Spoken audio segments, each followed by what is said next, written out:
La situation sanitaire à Bruxelles est moins bonne que dans le reste du pays, avec des contaminations qui poursuivent leur hausse, tout comme les hospitalisations, alors même que la couverture vaccinale dans la capitale reste bien inférieure à celle des autres régions. Notre invité ce soir est Frank van den Broek. Le ministre fédéral de la Santé a choisi BX1 pour s'exprimer en exclusivité sur la situation à Bruxelles.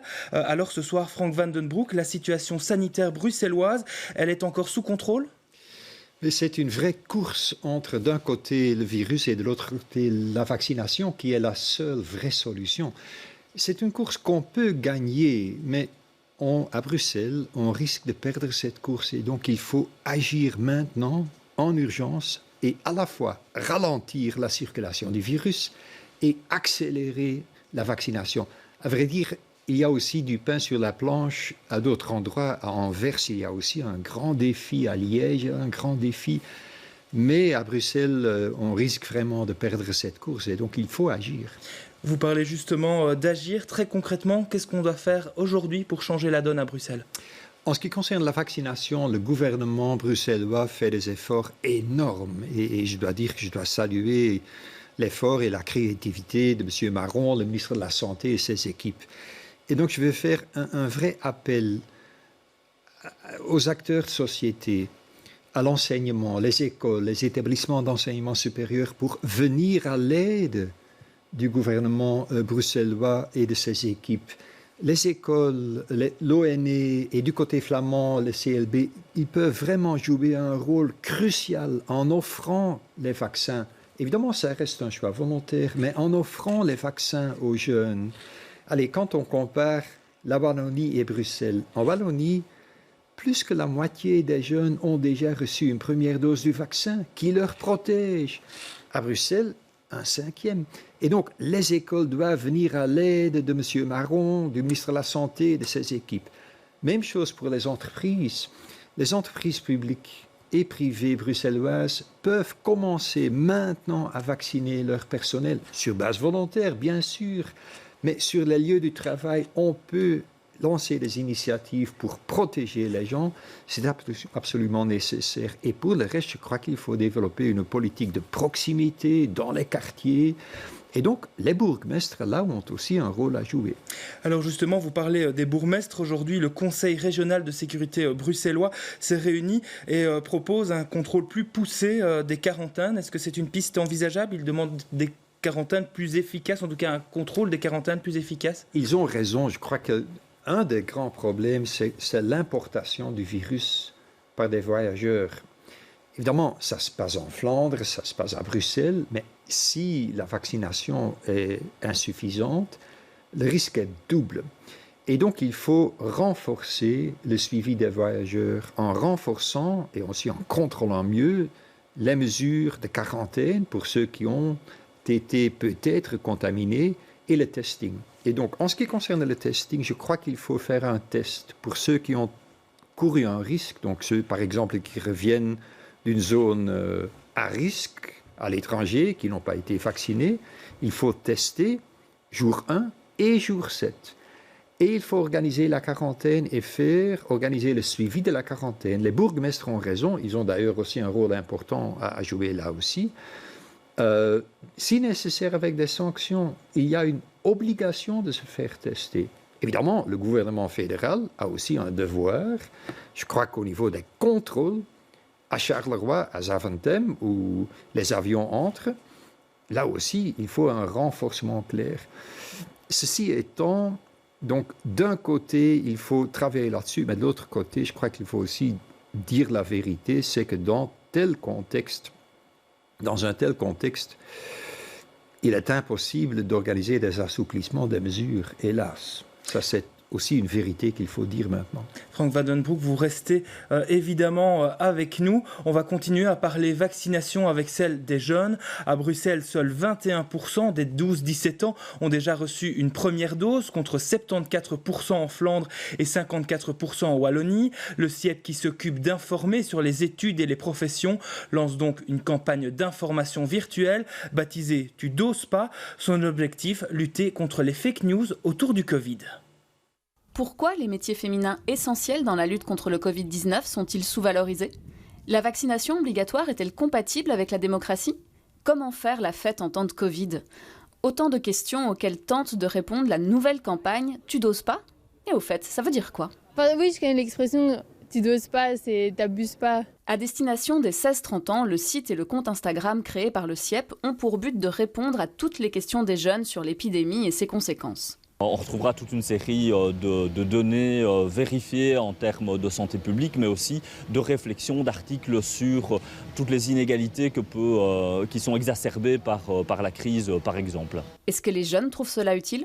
C'est sympa d'avoir un endroit où tout est regroupé, mais il y a un peu trop d'informations et donc un site où il y a peut-être juste l'essentiel. Mais en fait, quelles sont les questions que les étudiants se posent encore ? C'est peut-être des fake news, mais j'ai vu une dame qui a fait son vaccin alors qu'elle était enceinte. Et son enfant, maintenant, il a plus de cœur, il a plus de reins, enfin, il a plein de soucis. Du coup, il va mourir, quoi. Et donc, ça me fait un peu peur pour les femmes au niveau si jamais je suis enceinte ou quoi. J'ai entendu dire que certaines filles n'ont pas eu leurs règles, du coup, ça me fait un peu peur. Et du coup, je sais pas. Peut-être que je me dis, si je l'ai toujours pas fait, ça me donne plus de temps pour y réfléchir. Mais après, la vaccination, ça reste un bien général. Et à un moment, je pense qu'on sera obligé de le faire. Répondre à toutes les questions, contrer les fake news et informer sont les clés. Et promis, on dose pas. Frank Vandenbroek, vous venez de voir donc ce reportage. Est-ce que parmi ces solutions que vous proposez, une meilleure information, une meilleure campagne d'information est dans les pistes aussi, ce qu'on a fait actuellement en matière d'information est un échec ? Il faut informer les gens. Allez, je prends l'exemple des femmes enceintes.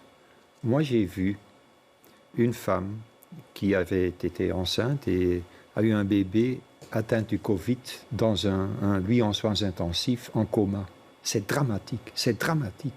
Et donc les femmes enceintes doivent se faire vacciner, même plus que les autres femmes.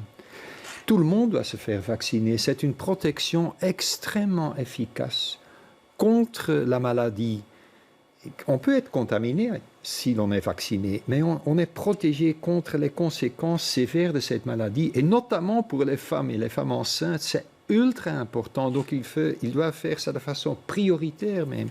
Donc il y a des informations qui ne sont pas correctes. Mais deuxièmement, je crois que les écoles devraient aider le gouvernement bruxellois, tant les écoles flamandes que les écoles francophones, en offrant la vaccination. Pourquoi pas offrir la vaccination, organiser la vaccination? Et donc, même chose pour les entreprises. Donc, je crois qu'il faut informer les gens de façon correcte, carte sur table, aussi parler d'effets secondaires. On peut avoir un peu de mal dans le bras, on peut avoir un peu de température après une vaccination. C'est même le signe que cela fonctionne. Hein? Donc, informer les gens de façon correcte, respecter les choix volontaires, mais offrir cette possibilité de se faire protéger parce que c'est une protection. Vous parlez justement des écoles bruxelloises. Décision a été prise hier que ce serait masque obligatoire dans les écoles bruxelloises. Ce ne sera pas le cas en Flandre ni en Wallonie. Alors, à Bruxelles, est-ce qu'on aurait dû plutôt être dans du cas par cas pour cette gestion du masque, alors qu'on sait qu'il y a des situations très différentes entre le nord, le sud, l'est et l'ouest de la capitale ? Oui, mais il est vrai qu'il y a des différences aussi au sein de Bruxelles. C'est vrai, c'est tout à fait correct. Mais je crois qu'il faut des règles un peu claires. Et en ce qui concerne le port du masque, je crois que les règles qui ont été décidées pour Bruxelles, pour les écoles bruxelloises, sont des règles claires, nuancées, logiques. Le port du masque est quand même une protection, je dirais, bon marché. Plutôt facile. Je sais que c'est pénible pour les élèves et les enseignants, mais allez, si l'on peut continuer à maintenir les écoles ouvertes à plein temps, continuer à recevoir les élèves dans les écoles, ce qui est ultra important pour leur bien-être, et si le prix à payer est qu'il faut encore porter le masque, payons ce prix. C'est pas pour l'éternité. Hein. Donc je crois que ça a été une décision intelligente et je crois que telle décision doit être quand même simple. Donc faisons cela pour toutes les écoles dans la région de Bruxelles-Capitale. Et une vaccination obligatoire pour les soignants ? Pour les enseignants, pardon. Je crois qu'il faut choisir un peu les priorités.